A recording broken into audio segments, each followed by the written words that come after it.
Fala, rapaziada! E na análise de hoje eu irei falar sobre quem foi, quem foram os últimos jogadores que vieram com expectativa e no final terminaram com uma frustração pro torcedor corintiano de 2017 para cá, tá?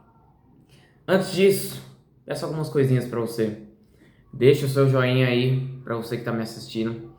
Deixa a sua opinião aqui embaixo nos comentários para você quem foi o jogador de decepção do Corinthians de 2017 para cá.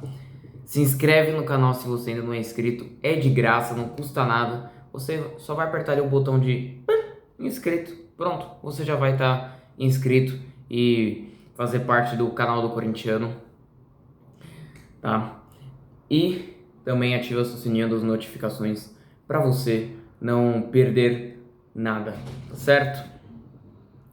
Começar pelo ano de 2017 e eu vou falar de um jogador que talvez muitos não tenham uma memória, mas eu vou falar do centroavante Cleiton, que foi contratado pelo Corinthians por empréstimo, pelo Atlético Mineiro, e que fez o torcedor corintiano passar muita raiva naquele jogo da Copa do Brasil contra o Internacional, perdendo 2 gols feitos e fazendo com que o Corinthians fosse eliminado naquela ocasião e no meio de toda a sua passagem ainda fez apenas 2 gols contra o Vasco numa vitória de 5-2 do Corinthians, e um jogador que no final das contas não deixou saudade nenhuma.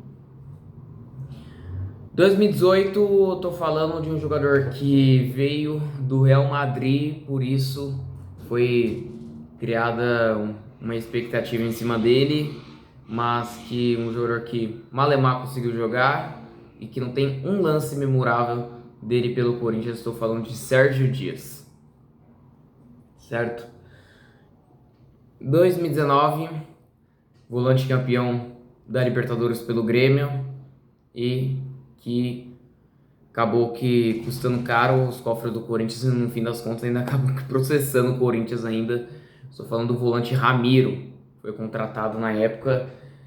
Era até um jogador que tinha raça, se esforçava dentro de campo, mas com a bola no pé era um jogador que era bem fraco da bola.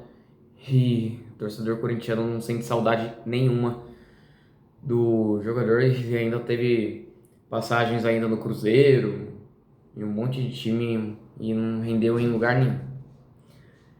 2020, vamos fazer uma dobradinha do Grêmio então?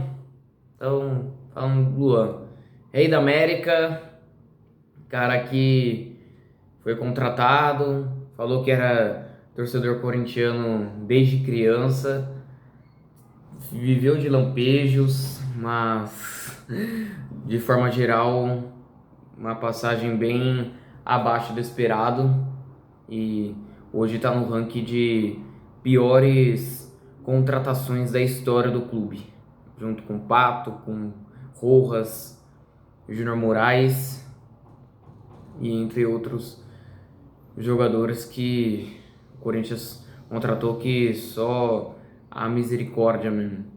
Que 2021, cara, 2021 esse jogador não é tanta decepção assim, mas pelo fato dele ter tido passagens por Palmeiras, Porto e entre outros times grandes, Bahia, estou falando do lateral direito João Pedro, que jogou poucos jogos, mas dos poucos jogos que jogou, comprometeu em todos eles. O primeiro que ele joga contra o Ceará, que ele deixa o Ione Gonzalez subir nas costas dele e marcar o gol que acabou que ocasionando na derrota do Corinthians, e ainda comprometeu um jogo de Libertadores ainda.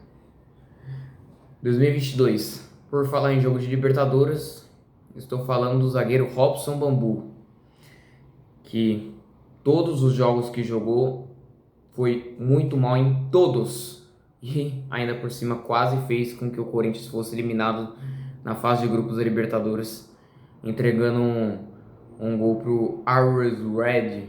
Fora os outros jogos que jogou, foi um desastre completo.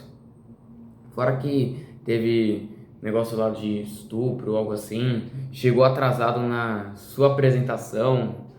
Então, um dos piores zagueiros da história do Corinthians.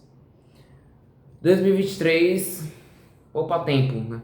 Basicamente, estou falando de Matias Rojas, um jogador que foi contratado com a grife paraguaia, gol de fora da área, fazer gol de falta, batia bem na bola. Veio aqui, jogou somente a sua estreia contra o América Mineiro na Copa do Brasil, depois passou boa parte no DM e depois que saiu o Roger Guedes, que dão a camisa 10 para ele, o futebol do cara simplesmente sumiu, um baita de um chinelinho, e ainda teve a coragem de processar o Corinthians. 2024 também é um meio-campista, estou falando de Igor Coronado, um jogador que veio com uma expectativa gigantesca, jogando um time lá do Benzema na Arábia Saudita. O cara era simplesmente rei na Arábia Saudita, veio pro Corinthians ganhando um salário astronômico, para quem nunca havia se destacado no futebol brasileiro, mas que quando veio, claramente, um jogador que não tinha intensidade, um jogador que quando entrava nos jogos também não resolvia absolutamente nada, e que foi embora, e o torcedor corintiano não sente saudades nenhuma. E 2025, cara, acho que 2025 o torcedor corintiano teve a certeza de que ele era muito, muito ruim. Estou falando de Félix Torres, zagueiro, que até que foi mal em 2024, mas cara, o que esse maluco fez em 2025, expulsão no final do Paulista, fez pênalti na final do Paulista, foi expulso de uma maneira ridícula no jogo contra o Racing do Uruguai na Copa Sul-Americana, fora que 80% dos jogos que jogou comprometeu em boa parte deles. E para você, quem foi o jogador decepção do Corinthians nesses últimos anos? Comenta aqui embaixo. Tamo junto.